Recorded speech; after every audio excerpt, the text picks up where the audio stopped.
আপনারা ভিডিওর থাম্বনেল দেখে বুঝতে পেরেছেন অ্যাকচুয়ালি আমি কি করতে চাচ্ছি এবং কি বলতে চাচ্ছি।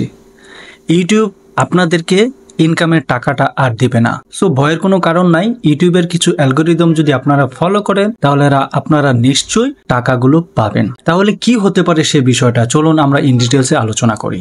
মনে করুন আপনি একটা ভিডিও আপলোড দিলেন ইউটিউবের মধ্যে, যে ভিডিওর সাথে আপনার টাইটেল থাম্বনেলে যে লেখা সে লেখার কোনো সম্পর্ক নাই।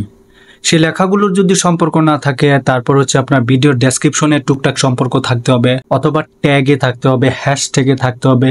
এই কাজগুলো যদি আপনার সঠিকভাবে না থাকে তাহলে ইউটিউব ধরে নিবে আপনার এটা মানুষকে স্প্যামিং করাচ্ছেন, অথবা আপনার এই ভিডিওটা আসলেই মানুষের কোনো উপকারে আসছে না। যদিও কোনো কারণবশত এটা ভাইরাল হয়ে যায়, অনেক ভিউয়ার হয়ে যায়, তারপরও এটা ইউটিউব থেকে আপনাকে একটা সময় রিমুভ করে দেওয়া হবে। সো রিমুভ করার জন্য অবশ্যই কিন্তু ভয়ের কারণ নাই, আপনার ইউটিউব চ্যানেলের কোনো ক্ষতি হবে না। ধরুন আপনি একটা নতুন মুভি আপলোড দিয়েছেন, সে মুভির নাম হচ্ছে ফাইটটা যায়, কিন্তু এই মুভির ফাইটটা যায় লেখাটার মধ্যে আপনি যখন দিলেন ভিডিওটা আপলোড দিলেন, সেখানে একটা থাম্বনেল তৈরি করলেন, থাম্বনেলের মধ্যে ফাইটটা যায় লেখা নাই, অথবা আপনি থাম্বনেলের মধ্যে এমন কিছু দিয়েছেন যেটা ভিডিওর সাথে সরাসরি কোনো সম্পর্ক নাই, একেবারে তো নাই সেই সাথে কোনো সম্পর্ক নাই। আবার এরকম হতে পারে আপনি টাইটেল দিয়েছেন কিন্তু টাইটেলের সাথে তার কোনো সম্পর্ক নাই, ভিডিওর সাথে কোনো সম্পর্ক নাই, থাম্বনেলের সাথে তার কোনো সম্পর্ক নাই, অর্থাৎ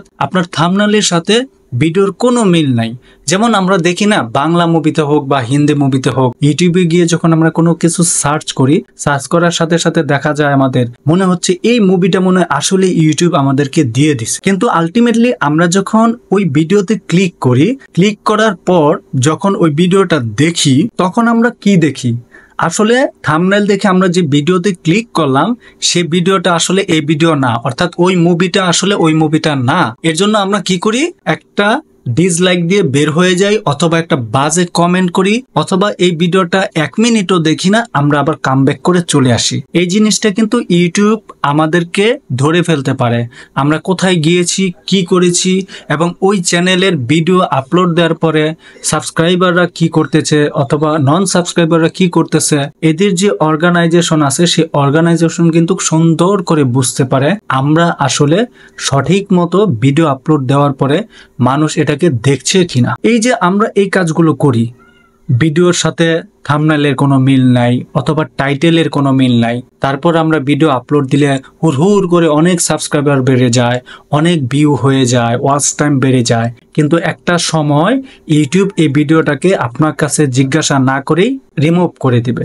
সো ভয়ের কোনো কারণ নাই, চ্যানেলে কিছুই হবে না। যদি নন কপিরাইট ভিডিও দেন তাহলে চ্যানেলের কোনো ক্ষতি হবে না, আর যদি কপিরাইট ভিডিও দেন তাহলে তো কপিরাইটের যে স্ট্রাইকের অ্যালগরিদম আছে সেটা তো আপনাদেরকে অবশ্যই এটার বুক ফল করতে হবে। তাই ইউটিউবের যে নতুন আপডেটটা, সে আপডেটটা আপনাদেরকে অবশ্যই মনে রাখতে হবে। আপনি যে ভিডিও বানাচ্ছেন, যে রিলেটেড ভিডিও বানাচ্ছেন, অবশ্যই সে রিলেটেড কথাবার্তা আপনার থাম্বনেইলে থাকতে হবে এবং হচ্ছে আপনার টাইটেলে থাকতে হবে, এবং ভিডিওতেও সে রিলেটেড কথাবার্তা থাকতে হবে। এই 3টা জায়গায় আপনি যদি ম্যাচ করে দেন তাহলে আপনার ভিডিও ইউটিউব আর রিমুভ করে দিবে না এবং আপনার চ্যানেলটাকে আনগ্রো আপও হবে না। অবশ্যই সেই জিনিসগুলো আপনি মনে রাখবেন এবং ভালো করে চিন্তা করে একটা ভিডিও আপলোড দিবেন। আপনি প্রতি সপ্তাহে 2টা ভিডিও আপলোড দেন, আপনি সারা সপ্তাহে 5টা ভিডিও আপলোড দেওয়ার কোনো মানে নাই। আপনি অ্যানালাইসিস করেন, আপনি সুন্দর করে গবেষণা চালান কিভাবে একটা ভিডিও পোস্ট করা যায় এবং একটা ভিডিও কিভাবে সুন্দর করে এডিট করে প্রফেশনাল ভাবে বানায়া দেন মানুষের সামনে রিপ্রেজেন্ট করা যায়, সেই জিনিসটা খেয়াল রেখে আপনি একটা ভিডিও বানান। তাহলে মোট কথা কি হইল, আমরা যারা ভিডিও আপলোড দেব অ্যাজ এ ইউটিউবার হিসেবে অবশ্যই যেন ভিডিওর থাম্বনেইল, ভিডিওর টাইটেল এবং ভিডিওর ভিতরে সে রিলেটেড কথাবার্তা থাকতে হবে, তাহলে ইউটিউব থেকে আমরা সুরক্ষা পাবো।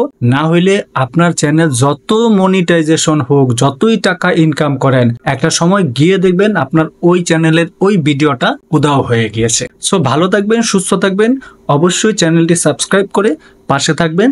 ধন্যবাদ।